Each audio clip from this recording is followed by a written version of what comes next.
Okay guys, in this tutorial I am going to show you how to rig characters in Moho. I'm going to also just show you the concepts behind rigging a character, and first this is going to start by doing a simple drawing. We're going to add multiple layers and groups of layers so you can see how adding bones and rigging a character applies across layers.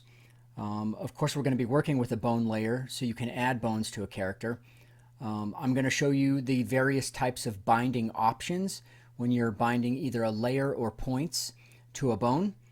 I'm going to also show you how to create rigging controls.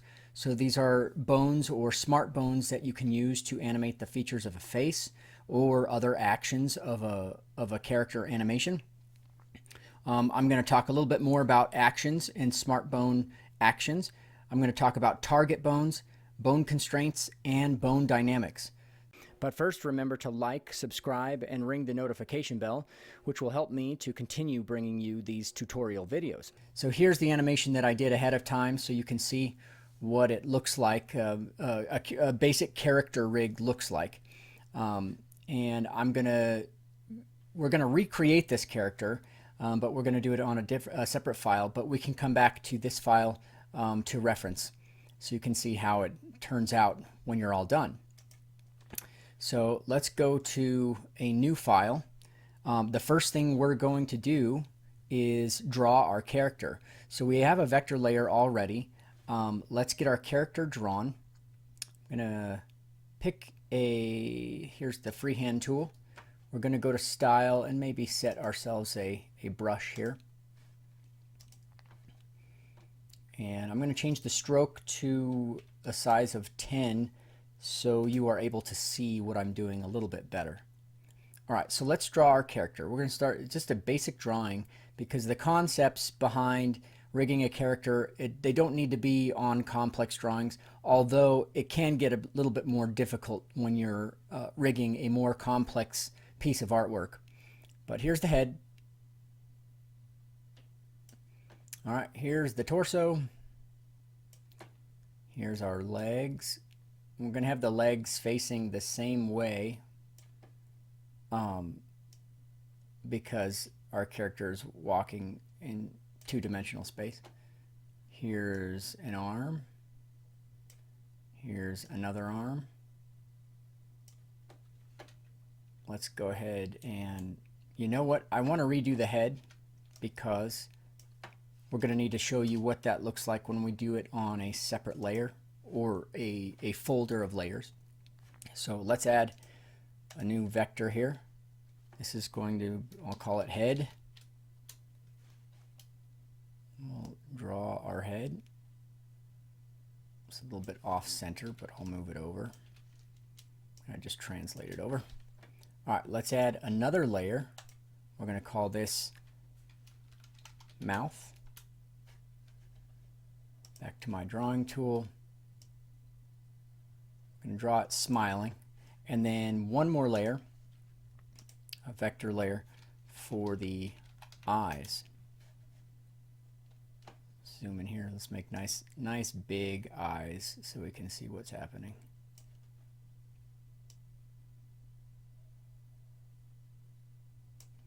Kind of a goofy looking character, but we're going to animate him or her. Anyways, okay. So we have the head, we have the body, but to illustrate to you, to show you how rigging can work across multiple layers or even groups of layers, let's combine all the head layers into one folder. So we got the eyes, the mouth, and the head. And I'm going to just group with selection here. And all right, so we have our drawing. This is our character. Now, we need to rig the character. How do we do that? Well, it all starts with a bone layer. So let's go ahead and add a bone layer. And we're going to put everything that we've drawn inside the bone layer. Once we have it inside there, we are able to rig our character. So the first thing we're going to go over here is how to add bones. And then I'm going to show you how to bind either the layers or the points on your artwork to the bones. So first we have to select our bone layer, and we need to start adding bones. You can click the Add Bone tool or just press A.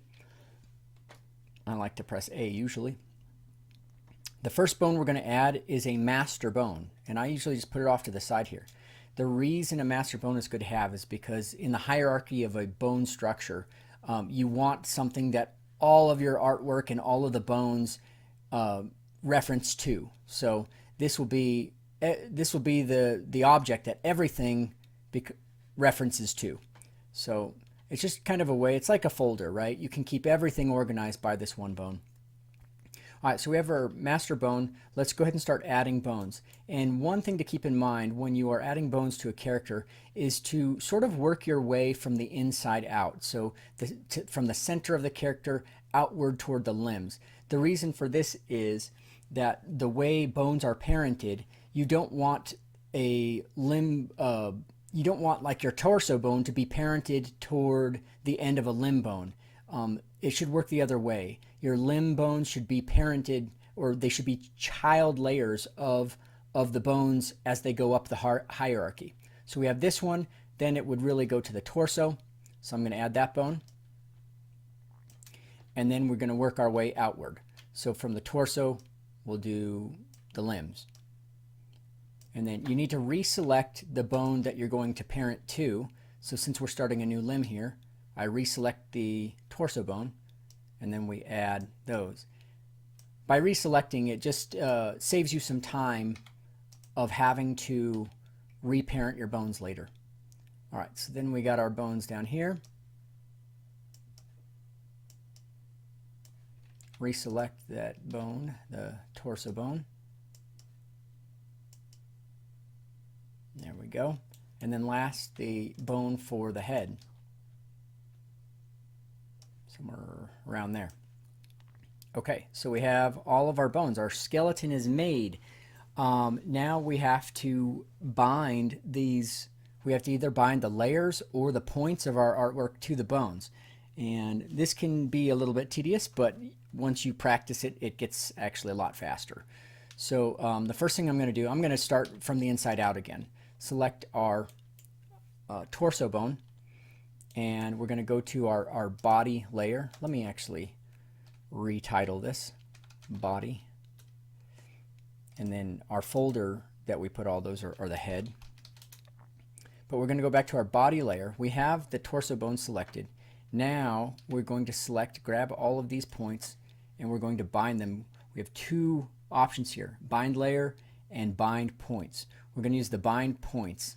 And you will see why in a little while why I like to use bind points, but also the practical uses for each one of these.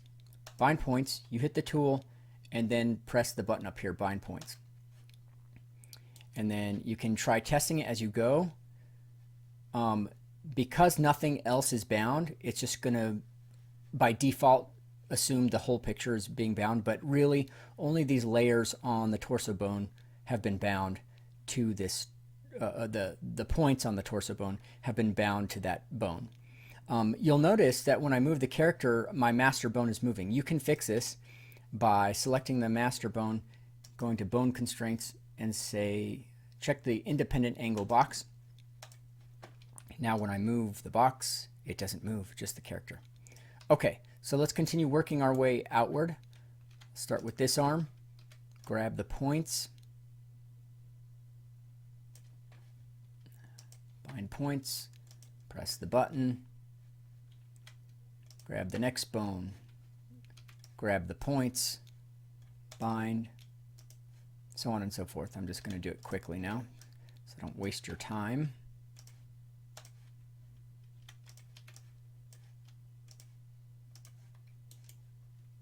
Onto the leg bones.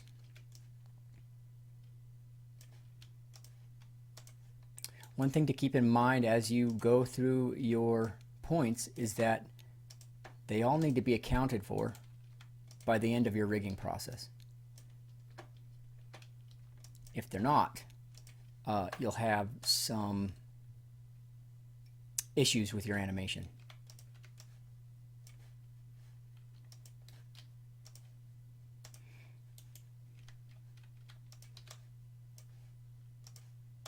So we're binding the feet now.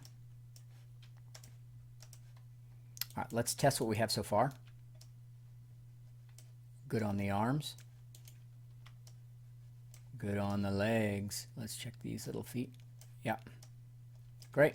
All right, so we have all this bound. Now for the head, so if you remember, we created a folder of many layers for the head. We have the eyes, the mouth, and then the actual shape of the head. So rather than going through each one of those vector layers and binding the points, it makes much more sense to bind the layer as a whole. We can just select the head layer, the folder, and we can bind this layer to the bone. When you hit the bind layer tool, you can just come and select the bone. And now when you manipulate, it moves all of them at one time. So that is the quick way of binding a bunch of vectors at one time. Okay, so we've bound our character, and now it's time to, so basically the basic part of the rig is done, right? We could animate this and it would look great. The next thing I want to show you though is rigging controls. We can make smart bones to use for animating efficiency. So like if you want to animate the facial features, it's nice to have controls where you can just move the eyes or move the mouth the way you want. You can also use it for the brow or any other facial expressions. One thing I forgot was to add to the eyes the pupils, which is what we really need. Now, it's important that you put the pupils right in the center when you're going to make rigging controls. And you'll see why, but they need to be in the center because our rigging controls are going to specify how those pupils will move to the left, the right, and up and down. But the first thing I want to do is show you a basic rigging control for the movement of the mouth. We're going to make a rigging control that shows how, or that can be manipulated to make the mouth smile and then to make it frown. So let's do that. Let's go back to the bone layer. We're going to add a bone, and I'm just going to put it next to the face here. All right, so there's the bone that we're going to use for the mouth. Now, where is it parented to? This is an important question, right? So right now it's parented to the last bone that we messed around with, so that leg bone. Now we don't want it to be, we don't want it doing this when we move the leg. We want it to stay with the head. So even better, we can just make it parented to the master bone, because now it won't move with any of these other bones. All right, we just want our controls to stay still. Okay, so we have this bone. There's a couple things you can do. You can go to the bone tab and make it a smart bone dial, which will give you the ability to make an action, a smiling and frowning action. So let's do that just so you can see. So it gives you the options, it tells you the name of your bone.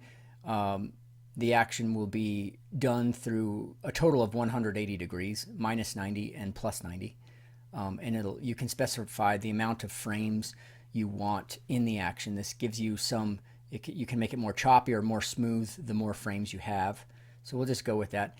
I always uncheck this because I only want one action for this bone. I don't need two separate actions for one bone. It gets confusing when you do that. Uncheck that. Okay. So what you have here is you have where the bone is at neutral. So at frame 0, it's in a neutral position.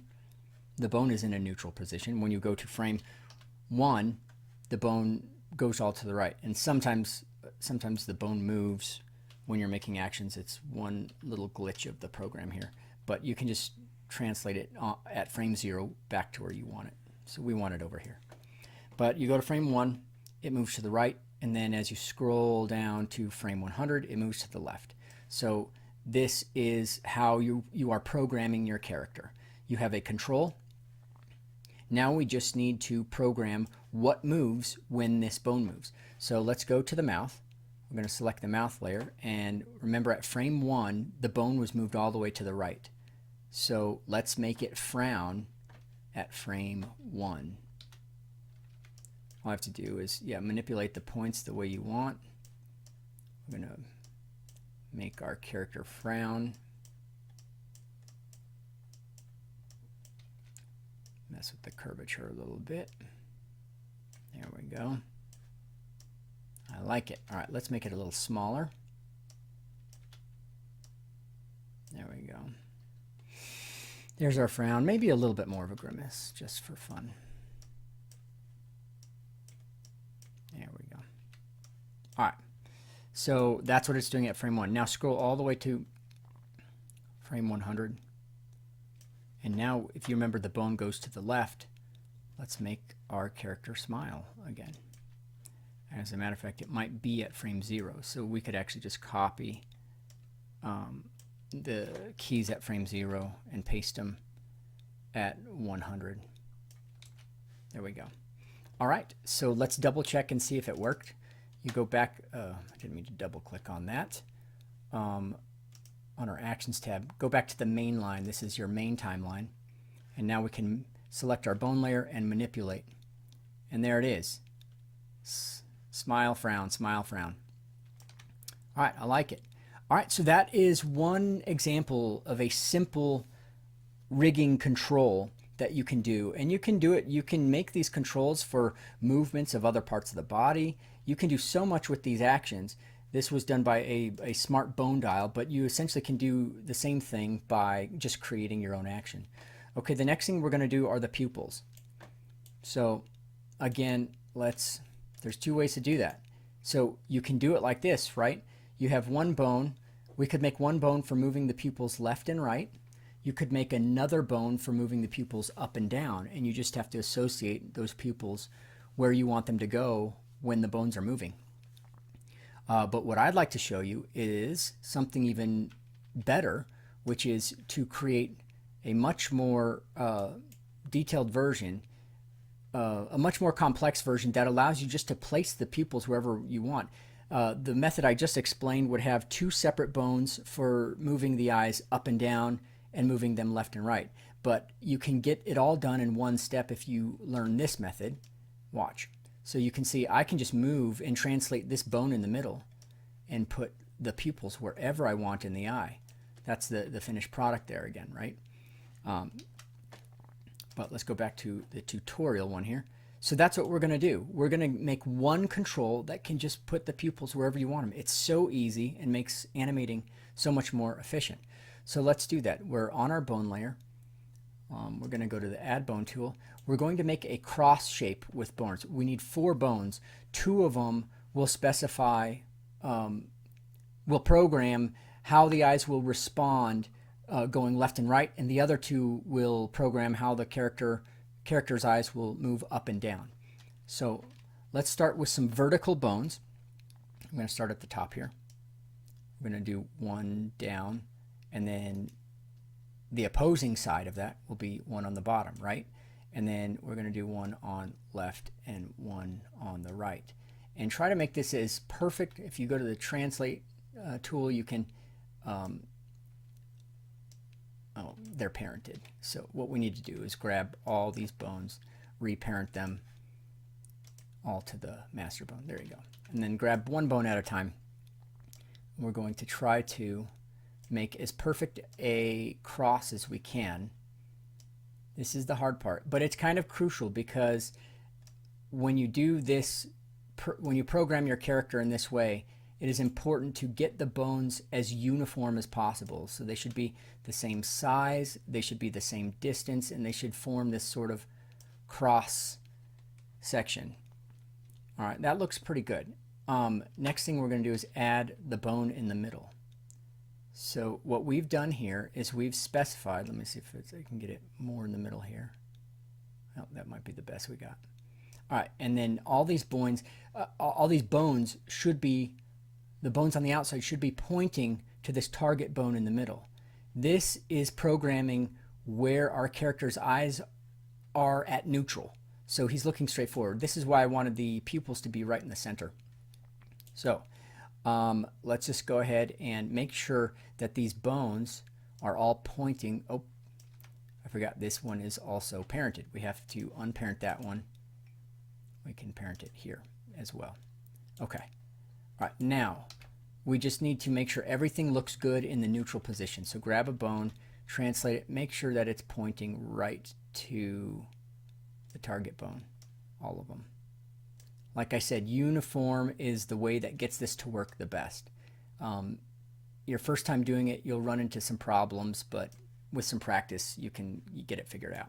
Okay, so we have that. Now, this bone here in the middle needs to be the target of all of these bones. They need to follow this bone wherever we place it. So select this one. Oh, what bone number is this? So this is bone 19, this one in the middle. All right, so we need to make the target of all these bones on the outside bone 19. So go to bone constraints, target, bone 19, select the next bone, bone 19, so on and so forth.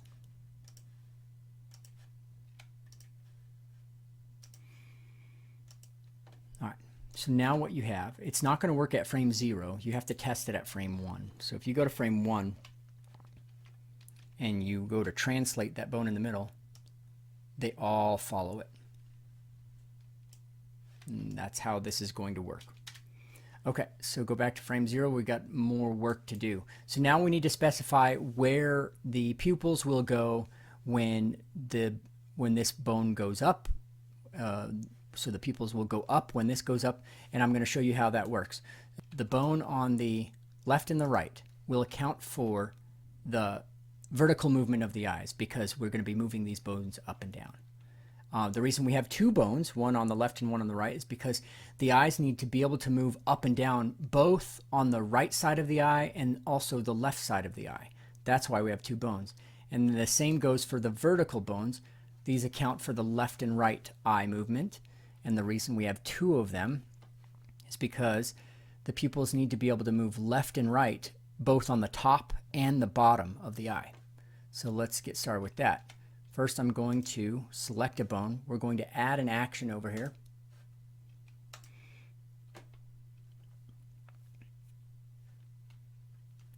And again, we're going to mimic what the smart bone dial does. So at frame 0 is our neutral position, right? At frame 1 is going to be one position. Let's call it pointing up. So we're gonna take this bone and basically point it to the top of this cross. And then let's go. We'll mimic the smart smart bone dial method. Let's just do like 24 frames. So we go to 24 frames, and then the bone is going to point down. All right. So we need to do the same thing with the bone on the right. It needs to do the same thing. We'll go back to the main timeline, select the other bone, add an action. It's neutral at frame 0. It's on frame 1, but we're going to change that to be going upward. So again, that goes upward. And then we go to frame 24, and it's going to be going downward. So we're just programming the range of this bone. It'll go... All the things that the eyes can do happen between frames 0 and 24 for the action. This is not the animating timeline. It's just a timeline for these bones. It's not even a timeline. It's just a analog programming thing. All right, so now we're going to go back to the main timeline, and we're going to do the same thing for these other bones. At frame 1, we'll call it left. And again, at frame 0, it's neutral. Frame 24, we're going to go to the right. Last bone. At frame 1, it's going to point to the left. And then 24 points to the right. All right. Now we have to specify what the eyes do in each of these positions. So let's go back to our first action. It's where this bone is pointing up. Click your eyes layer, and at frame 1, like I said, the eyes were upward, so we're going to put these up. At frame 24, they went down. All right, so there's that one. Same goes for this one. Frame 1, this is the bone on the right. This action is the bone on the right. We can see, if I zoom out, there it is. It's pointing upward. Go back to the eyes, and we're going to translate this. They're going to be placed upward. Now this is where the program can get a little finicky, but because now you have actions competing for dominance here. So go to frame 24, move them down like that. Okay, so the next action, bone 15, and I believe it was left then right. Yep, left. It's pointing left. So back to the eyes. Frame 1 is left. Move it up just a little bit. There we go. At frame 24, it's to the right.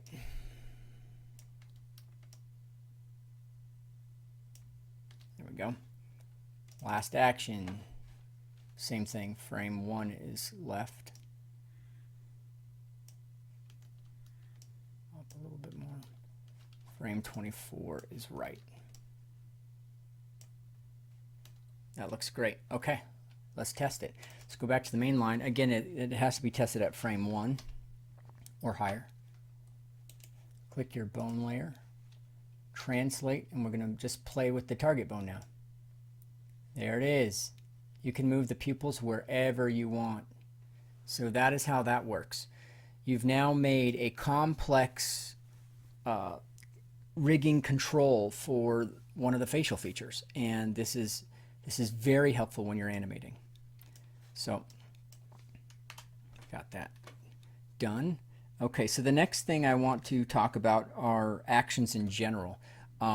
So as our rig continues in complexity, I want to make the biceps kind of flex when I bend the arms. So that's what I'm going to do next. All right. So let's select this bone. Oh, we got to go back to frame 0. Select this bone and make an action. And now we don't need a range of frames now because we're just doing one simple thing. It can just be at frame 1. It's that simple. So translate the bone where you want it. So maybe there. And then go to your body. And we can make the bicep flex.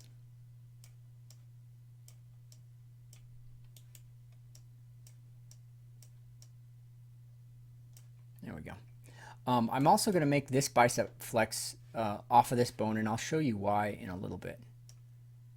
Because there's another bone feature I want you to see. All right, so we're making that bicep flex too. All right, so we specified that in the action. It only has to happen at frame 1 because we're doing something much more simple. It doesn't need a range of frames. All right, so now when I flex this arm, both biceps flex. Okay, so the important thing about actions are they allow you to fix your animation when there's any distortion in how the points are moving. You can just make an action and correct how the points move. That's why actions are so incredible with this program. But you can also do things like this. Whenever you want something else to occur when you move a bone, you can make an action and program your character to respond to that bone manipulation. The next thing I want to show you is the bone constraints. So we've basically got our character rigged, but now there's some loose ends to tie up. First of all, I would like to show you how we can cause, this is sort of in line with what actions are, but it's a different way of doing it. I want to be able to animate both of these arms flexing at the same time, only using one bone. And the way to do that is to make this an angle control bone. So select this bone over here. If I can go, I'm not on the bone layer. Select this bone. Bone 4 is going to have an angle control bone of bone 6. So select bone 4, and we're going to go down to angle control bone B6. So now I only have to operate B6 to do both arms, but you'll notice B4 moves in the opposite direction, or it moves in the same direction, I say, but we want it to go We want it to bend in the opposite direction, upward instead of downward. So the way to fix that is to select the bone.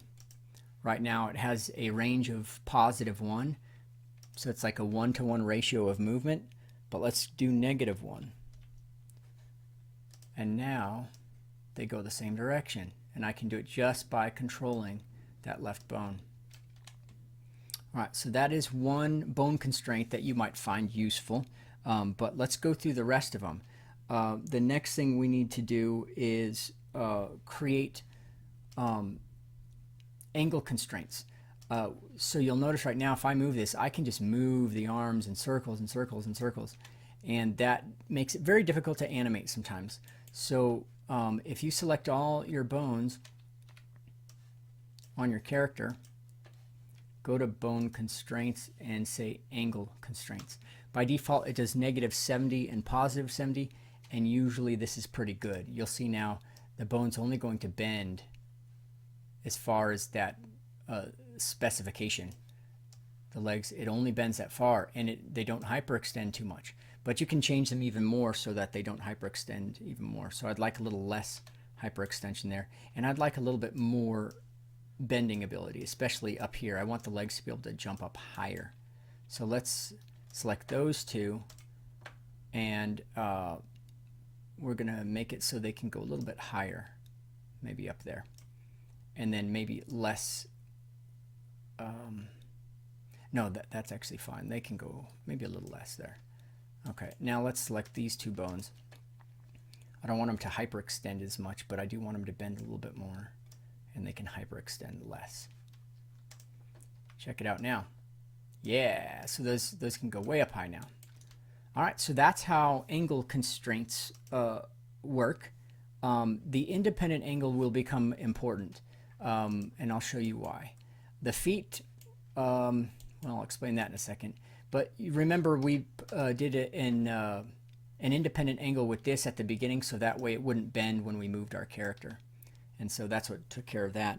But I'm going to show you another use for the independent angle setting in just a little bit. The squash and stretch scaling is all about making your character a little bit more cartoony. When the bones move and manipulate, they can stretch, and it makes your character a lot more stretchy. The target bones, we saw one application for it, which was this bone here. This is the target of all these other bones, which allows us to program those pupils. But let's do another target bone. This concept is imperative. So when you're creating a character that walks or runs, target bones can be very useful because you can specify where the feet will land, and it helps them also stay stationary when you're moving the rest of the character. So let's add target bones to the feet here. And you're going to want to add them to these bones, because if you add them to the feet bones, they get added to the very end, the toe of the feet. And those aren't the area of the body that contact the ground when somebody's running or walking. It's the heel. And so we want these bones because they end at the heel. All right, so we're going to add target bones here. Like this. This is invaluable when you're animating. Okay, you also don't want your target bones to be parented to anything, really. You could parent them to the bone up here, but they don't need to be parented to anything because you're setting your targets. Okay. And actually, I don't know, it might not work if you parent them to these. So it'd be best if you just don't parent them to anything. If you select them and go to your parenting tool button, you can just click somewhere else on the screen and it unparents them. All right, so now we need to specify the target. So this one, this is bone 20, this is bone 21. So bind this one, or target this one to 20, and target this one to 21. See if I have it set correctly. Yep. All right, look. So now the legs are going to follow wherever we specify these targets.